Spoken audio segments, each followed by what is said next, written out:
Assalamualaikum warahmatullahi wabarakatuh. Perkenalkan, saya Nabila Sapa Salsabila, nomor induk mahasiswa 06061182025006, kelas Indralaya, dari Fakultas Keguruan dan Ilmu Pendidikan Universitas Sriwijaya. Untuk memenuhi tugas ujian akhir semester saya dalam mata kuliah kinesiologi, di sini saya akan membuat video pembelajaran mengenai analisis gerak pada permainan sepak bola. Untuk lebih jelasnya, selamat menyaksikan. Baiklah, pertama-tama kita akan membahas tentang pengertian kinesiologi. Kinesiologi berasal dari kata kines dan logos. Kines adalah gerak, logos adalah ilmu. Kinesiologi merupakan suatu ilmu yang mempelajari gerakan manusia yang efisien, efektif, dan aman. Didekati dari analisis rangka, otot, dan hukum mekanik. Selanjutnya, adapun pengertian dari sepak bola itu sendiri. Sepak bola adalah sebuah cabang olahraga yang menggunakan sebuah bola yang terbuat dari kulit atau karet dan dimainkan oleh dua tim, yang mana masing-masing tim terdiri dari 11 pemain. Dan ada juga beberapa pemain yang berperan sebagai pemain pengganti atau pemain cadangan. Langsung saja kita memasuki teknik dasar dalam permainan sepak bola. Yang pertama itu ada dribble. Dribble juga biasa disebut sebagai teknik mengiring bola. Teknik ini termasuk dasar yang wajib diketahui setiap individu yang ingin bermain sepak bola. Dribble dilakukan dengan cara membawa bola menggunakan kaki. Yang kedua ada shooting. Shooting atau teknik menendang bola.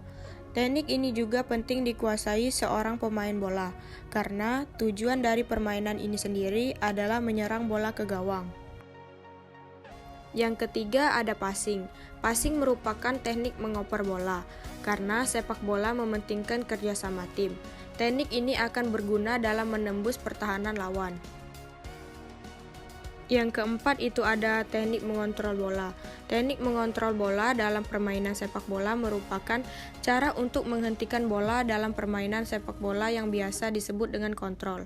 Seorang pemain dikatakan sedang mengontrol bola saat ia berada dalam posisi menguasai bola secara penuh. Selanjutnya kita akan sama-sama membahas hukum kinesiologi dan analisis gerak pada olahraga sepak bola.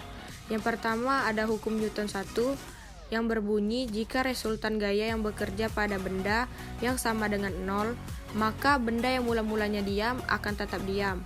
Benda yang mula-mulanya bergerak lurus beraturan akan tetap lurus beraturan dengan kecepatan tetap. Pada permainan sepak bola ini berlaku hukum Newton 1, yaitu pada saat tendangan penalti. Bola yang semulanya diam di dalam lapangan kemudian diberi gaya berupa tendangan oleh pemain. Bola yang sudah mulai bergerak kemudian kembali diberi gaya oleh jaring-jaring gawang sehingga berhenti bergerak.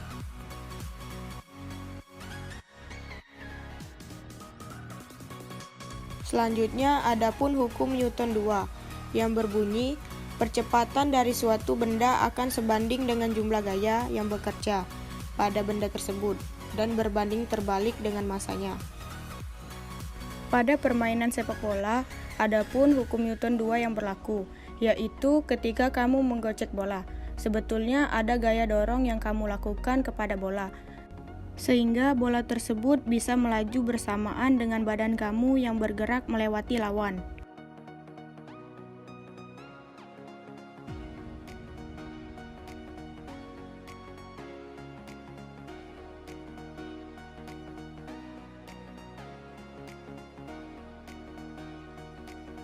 Yang ketiga ada hukum Newton 3 yang berbunyi jika suatu benda memberikan gaya pada benda lain, maka benda yang dikenai gaya akan memberikan gaya yang besarnya sama dengan gaya yang diterima dari benda pertama tetapi arahnya berlawanan.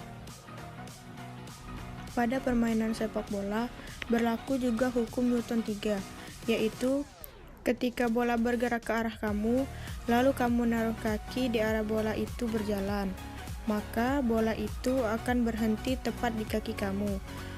Hal itu karena gaya normal dari bola tegak lurus dengan permukaan bagian kaki kamu yang menghentikan laju bola tersebut.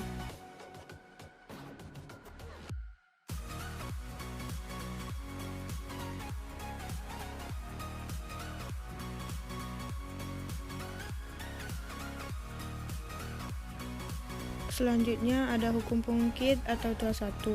Hukum pengungkit atau tuas satu bunyinya tuas dengan tumpu terletak antara titik kuasa dan titik beban. Pada permainan sepak bola, adapun hukum pengungkit atau tuas satu yaitu pada saat seorang atlet sepak bola akan menendang bola ke arah gawang, maka kaki yang akan menendang pasti melakukan gerakan kaki sedikit diangkat dan lutut agak sedikit ditekuk ke belakang. Maka secara tidak sadar, dia akan melakukan gerakan pengungkit satu.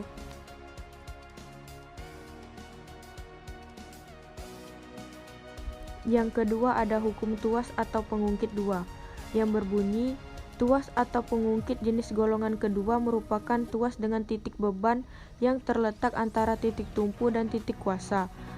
Tuas jenis kedua ini, kedua kaki geser ke belakang. Pada permainan sepak bola, adapun hukum pengungkit tuas kedua yaitu saat seorang atlet sepak bola akan menendang bola ke arah gawang, maka kaki yang akan menendang pasti melakukan gerakan kaki sedikit diangkat, maka secara tidak langsung atau tidak sadar akan melakukan gerakan pengungkit jenis kedua. Yang terakhir ada gaya sentrifugal. Gaya sentrifugal adalah gaya yang mempresentasikan tekanan keluar yang ada di sekitar objek yang berputar pada sebuah titik pusat. Jika kita berpatokan berdasarkan frasa Latin, maka pengertian gaya sentrifugal yaitu melarikan diri dari pusat. Terdapat penjelasan lainnya mengenai gaya ini, yaitu gaya gerak melingkar yang putarannya menjauhi pusat lingkarannya dan memiliki nilai positif. Pada permainan sepak bola berlaku juga gaya sentrifugal, yaitu ketika pemain melakukan tendangan pisang. Bila kita perhatikan dengan seksama, maka bola itu akan berputar menuju pusat lingkarannya. Bila ingin menambahkan besarannya, gaya sentripetal dapat dilakukan dengan memperbesar putaran ketika menendang.